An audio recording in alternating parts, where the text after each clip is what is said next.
Eccoci qui oggi al Teatro Magic Vision di Casalnuovo, 7 febbraio 2018, in compagnia della grandissima attrice Deborah Caprioglio. Ciao Deborah, buonasera. Ciao, buonasera a voi. In questo spettacolo intitolato appunto Alla faccia vostra, tu interpreti, che ruolo interpreti? Spiega un po' ai nostri lettori, ai nostri amici di Street News il tuo personaggio.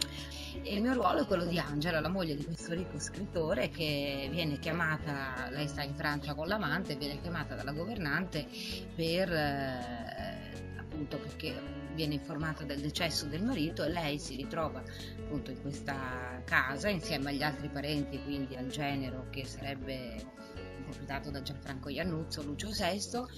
È una donna, come tutti gli altri personaggi, sono non per niente buonisti, sono molto cattivi e molto cinici, anche se conservano comunque una loro simpatia, perché poi alla fine sono anche dei poveri disgraziati, in quanto essendo quasi tutti senza una lira, cercano insomma di avere un po' di eredità per poter sopravvivere poi alla fine.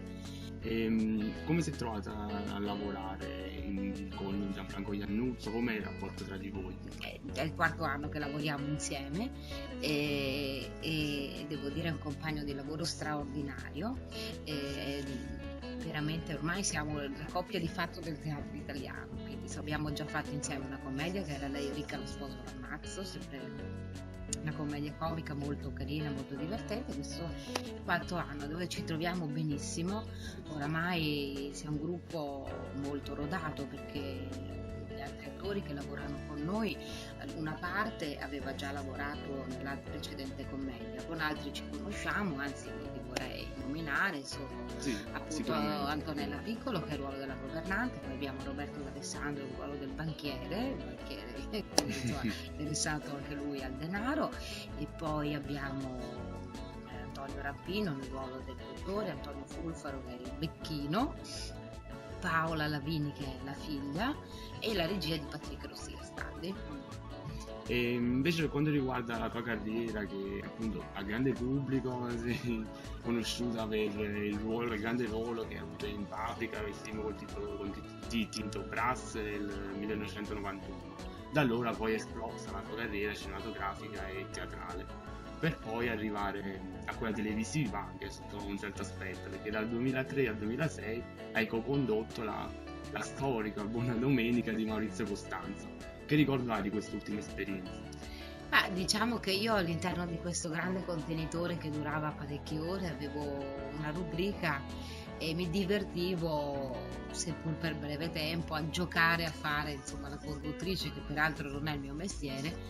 Non ho mai pensato di fare la presentatrice, però riconosco che comunque la televisione dà comunque una grandissima notorietà e dà una sorta di potere che a volte può essere anche pericoloso, perché comunque il fatto di essere riconosciuti da tutti, di entrare dentro tutte le case, può generare sicuramente una sorta di euforia o di adrenalina che è bellissima, però a patto che rimanga sempre, perché poi se un giorno finisce, chi non è diciamo preparato o comunque non ha una via d'uscita facendo altre cose, secondo me può essere anche molto dannoso anche a livello psicologico. Ti ringraziamo. Grazie Deborah, un saluto caloroso a tutti i nostri amici di Street News. Allora, a tutti gli amici di Street News un caloroso abbraccio, un grande bacio da Deborah Caprioglio. Grazie mille. Grazie a voi.